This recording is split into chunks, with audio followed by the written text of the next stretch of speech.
সকাল সকাল ঘুম থেকে উঠে একটা নিউজ দেখে খুব খারাপ লাগছে ভাই।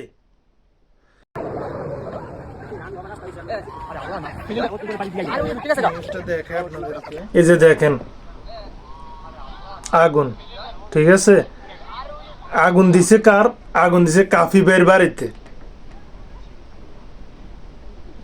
এই যে দেখেন কাফি পোস্ট করছে মধ্যরাতে কাফির বাড়িতে আগুন দিছে। তো ভাই এখন কথা হয়েছে যে ভাই আপনার সে লেখক না, তা সে লুচ্চা, সে খারাপ, সব যাই হোক, কিন্তু ভাই একটা মানুষের বাড়িতে আগুন দেওয়া এটা কত বড় অপরাধ, এটা কখনো চিন্তা করতে পারছেন? কে বা কারা করছে এটা এখনো শনাক্ত হয় নাই, কিন্তু কারা করছে এটা কিন্তু মোটামুটি আইডিয়া করা যায়। এখন কিন্তু এই কাফি কিন্তু 2024 সালে যে ছাত্র আন্দোলন হয়েছে ছাত্রদের পক্ষেও ছিল, কিন্তু আজকে তার বাড়িতে আগুন দেওয়া হইতেছে। এই যে দেখেন আগুনটা দিছে, যে কি আগুন দেখেন, একদম জ্বলন্ত আগুন।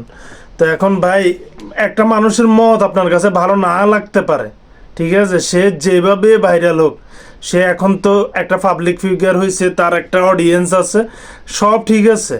আপনি সে লুচ্চা, সে খারাপ, এবং কি সে প্রাক্তনের রাখি এখন হাজার মেয়ে নিয়ে সব ঠিক আছে, কিন্তু ভাই আপনি এরপর একটা মানুষের বাড়িতে আগুন দিতে পারেন না ভাই। সে একবারে যত বড় অন্যায় করুক, সে সে স্বৈরাচার না, সে কোনো মানুষ মারে না, সে তার কন্টেন্ট নিজের মতো বানাইতেছে, সে যা ইচ্ছা তা করতেছে, সে স্বাধীন মানুষ, সে যা ইচ্ছে তা করতে পারে।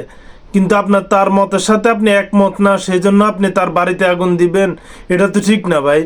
এখন এটা কে বা কারা করছে এটা আসলে দেখার বিষয়। এখন কাফি আসলে এখন নির্দিষ্ট করে বলে নাই কে বা কারা তার বাড়িতে আগুন দিছে, তবে সাম্প্রতিক সময়ে তার কবিতাগুলো নিয়ে সে খুব আলোচনায় ছিল। বিশেষ করে যে বইমেলা বসছে ঢাকাতে, সেখানে কাফির 2টা বই ছিল। এই বইগুলো নিয়ে মূলত একটা মেয়ের হাত ধরে যে গোলাপ দিয়ে সেলফি তুলছিল, এটার মাধ্যমে প্রচুর ভাইরাল হয়েছিল। এরপরে মোটামুটি ওর কবিতাগুলা, তারপরে ওর বইগুলা, এগুলা নিয়ে মোটামুটি সমালোচনা হয়েছে। তো এগুলা লাস্ট 1 সপ্তাহ ধরে ভালোই চলতেছে সমালোচনা, কেউ ভালো বলতেছে, কেউ খারাপ বলতেছে, কেউ ক্রিটিসাইজ করতেছে, যে যার যার মতো বলতেছে, ভিডিও বানাইতেছে। তো এখন কত হয়েছে যে ভাই এটার জন্য তো আপনি একজনের বাড়িতে আগুন দিতে পারেন না। এখন তো এই যে আওয়ামী লীগের অনেক মানুষ পোস্ট করতেছে যে কাফি লাল স্বাধীনতার স্বাদ পাইতেছে, ছাত্রদের পক্ষে কথা বলছে, এ কারণে লাল স্বাধীনতার স্বাদ পাইতেছে।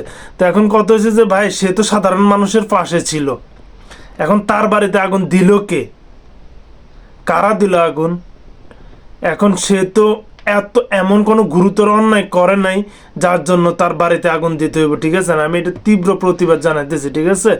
এখন ভাই তার একটা জিনিস আমার ভালো লাগে না, আমি তার জিনিস দেখবো না, আমি তার ইগনোর করবো, তার ভিডিও আসলে আমি ইগনোর দিব, অথবা ডিলিট করে দিব, অথবা তারে আমি ব্লক দিয়ে রাখবো, কিন্তু আমি তো তার বাড়িতে আগুন দিতে পারি না ভাই। সে স্বাধীন নাগরিক হিসেবে সে করতে পারে, আপনার তারা ভালো লাগুক না লাগুক, কিন্তু কে বা কারা এই আগুন দিছে এটা আমি জানি না। তবে যারা করছে পুরো একবারে মানুষের মতো কাজ করছে, ঠিক আছে। সে আসলে এমন কোনো অন্যায় করে নাই যার জন্য তার বাড়িতে আগুন দিতে হবে, ঠিক আছে না? এই যে ফেসবুকে সবাই এখন কাফির নিয়ে পোস্ট করতেছে, দেখেন এই যে সব কাফির নিয়ে পোস্ট, এই যে কাফির বাড়িতে আগুন জ্বলতেছে,